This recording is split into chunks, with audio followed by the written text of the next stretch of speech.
paella y se me está criticando solo porque le he echado un chorizo y cilantro. Mierda. A mí no me parece un error. Sí, un error. Sí, un error, sí. Sí, es un error. Y no sé por qué te niegas a echarle tortilla. ¿Tortilla? Es mi paella, métete en tus cosillas. Fuck, esta tabarra me choca siempre a mí.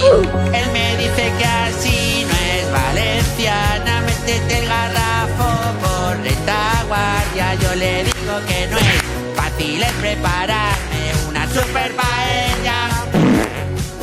Yo le digo que le eche unos doritos. Me van a quedar genial los huevos fritos. Te doy sopas con ondas, la echo en el microondas y en mi super paella.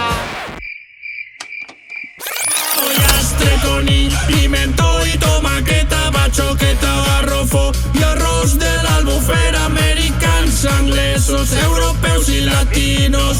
Listen to us, this is paella valenciana.